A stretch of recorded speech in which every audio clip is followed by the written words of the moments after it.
US and UK warship ignores Beijing warnings and enters the South China Sea.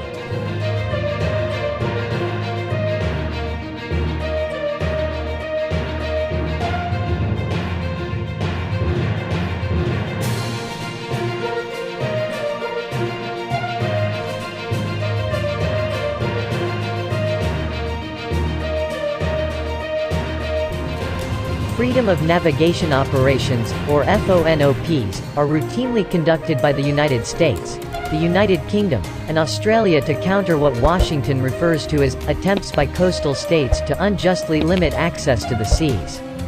Both the US and the UK have previously enraged China by conducting FONOPs in the South China Sea to assert freedom of navigation rights.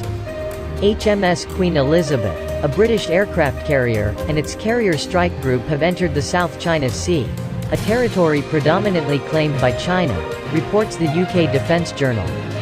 China claims practically the whole 1.3 million square mile South China Sea as its sovereign territory, and it has blamed foreign warships for escalating tensions in the region.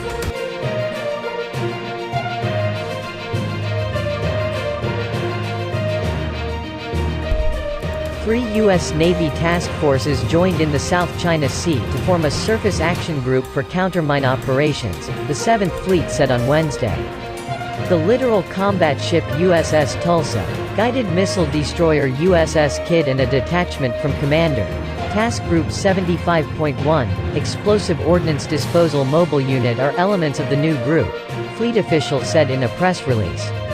The HMS Queen Elizabeth is escorted by 6 Royal Navy ships, a Royal Navy submarine, a U.S. Navy destroyer, and a Dutch frigate, and is carrying 8 F-35B Lightning II fast jets, 4 Wildcat maritime attack helicopters, 7 Merlin Mk2 anti-submarine and airborne early warning helicopters, and 3 Merlin Mk4 commando helicopters on deck. China has been carrying out incursions, sinking foreign ships, establishing new districts, giving Chinese names to islands, building new artificial islands and using fishing vessels as maritime militias in the South China Sea.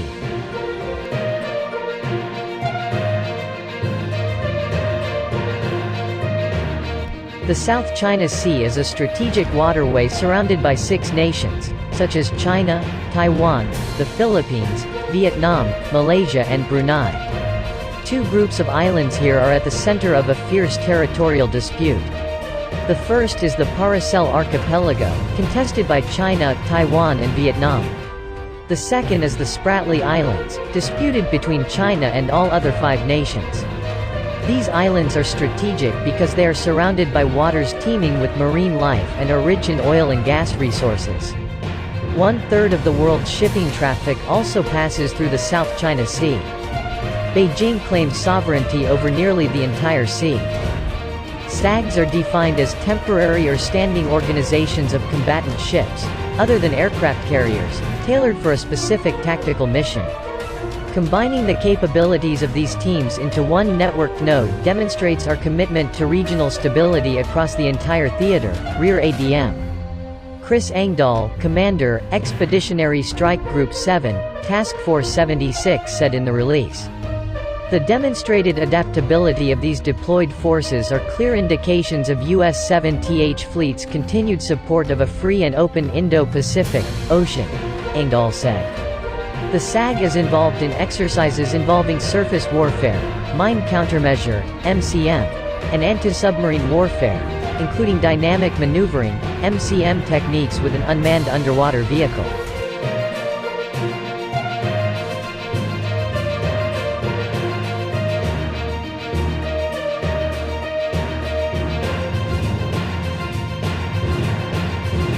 The group will also participate in flight operations with MH-60S and MH-60R helicopters and replenishment with Fleet Replenishment Oiler USNS Tippecanoe. The USS Tulsa, deployed from San Diego, supports Task Force 76. The USS Kidd, homeported at Everett, Washington, supports CTF-71. And the Ordnance Disposal Unit is deployed from Guam. The organization of the Surface Action Group is an example of an end to limiting numbered U.S. Navy fleets to specific geographic regions, officials said. "We have largely associated numbered fleets with geographic areas, but the power of the fleet, the power of a 3-star fleet commander and that 3-star fleet commander's staff is not in the geography or in the ships that they're in command of," ADM. Sam Paparo, U.S. Pacific Fleet Commander, said in a June speech during the West 2021 conference. "Every numbered fleet is a tactical 3-star headquarters that can be deployed worldwide against any task," Paparo said.